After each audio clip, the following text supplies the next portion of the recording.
ลาภสักการะและเสียงเยินยอเป็นอันตรายแม้แต่พระอรหันต์ปฐมธรรมพุทธวจนะคำสอนจากพระโอษฐ์พระพุทธเจ้าลาภคำชมและเสียงเยินยอเป็นสิ่งที่ต้องระวังแม้แต่ผู้ที่ปฏิบัติดีแล้วและเราจะอยู่กับคำชื่นชมอย่างไรโดยที่ไม่เสียอิสระของใจภิกษุทั้งหลายลาภสักการะและเสียงเยินยอเป็นอันตรายที่ทารุณแสบเผ็ดหยาบคายต่อการบรรลุพระนิพพานอันเป็นธรรมเกษมจากโยคะไม่มีธรรมอื่นยิ่งกว่าภิกษุทั้งหลายเรากล่าวลาภสักการะและเสียงเยินยอว่าเป็นอันตรายแม้แก่ภิกษุผู้เป็นอรหันต์สิ้นอาสวะแล้วดังนี้ครั้นพระผู้มีพระภาคเจ้าตรัสดังนี้ท่านพระอานนท์ได้ทูลถามขึ้นว่าลาภสักการะและเสียงเยินยอเป็นอันตรายแก่ภิกษุผู้สิ้นอาสวะแล้วชนิดไรเล่าพระเจ้าข้า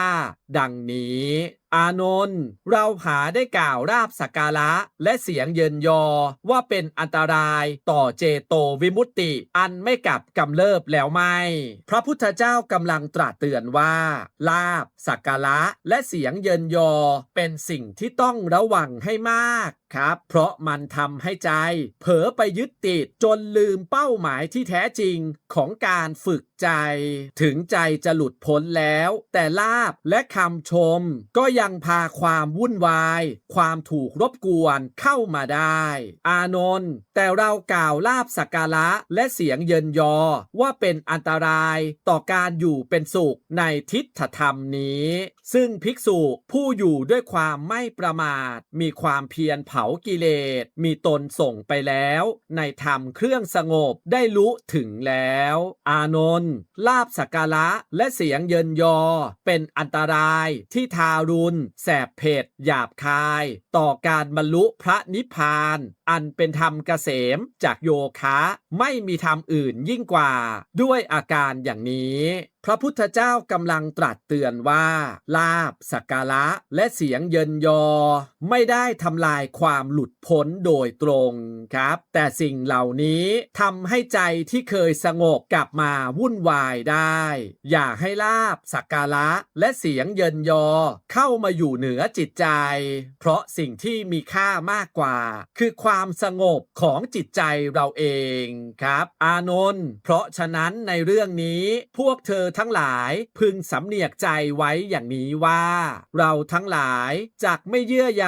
ในลาภสักการะและเสียงเยินยอที่เกิดขึ้นอันหนึ่งลาภสักการะและเสียงเยินยอที่เกิดขึ้นแล้วต้องไม่มาห่อหุ้มอยู่ที่จิตของเราดังนี้อานนท์พวกเธอทั้งหลายพึงสำเนียกใจไว้อย่างนี้แลสรุปแบบเข้าใจง่ายนะครับหลายคนคิดว่าได้เงินได้คนชื่นชมได้รับการยอมรับจะเป็นสิ่งที่ดีทั้งหมดแต่พระพุทธเจ้าถึงขั้นตรัสเตือนว่าเป็นอันตรายต่อการเดินไปสู่ประตูนิพพานซึ่งไม่มีอะไรแรงไปกว่านี้แหละครับแต่พอพระอานนท์ทูลถามแล้วถ้าพระอรหันต์ที่หมดกิเลสแล้วยังได้รับผลกระทบอยู่อีกหรือพระพุทธเจ้าตอบว่าไม่ใช่อันตรายต่อการหลุดพ้นเพราะพระอรหันต์หลุดพ้นแล้วแต่เป็นอันตรายต่อความอยู่เป็นสุขในปัจจุบันเหมือนมีคนเข้ามายกย่องมากๆคนเข้าหาเยอะความวุ่นวายก็เข้ามาพระพุทธเจ้าเลยสอนว่าอย่าปฏิเสธคำชมแต่ก็อย่าเอาคำชมมาเป็นที่อยู่ของใจมีลาภก็รู้ว่ามีคนชมก็รู้ว่ามีแต่ไม่ให้สิ่งเหล่านั้นมาห่อหุ้มจิตใจ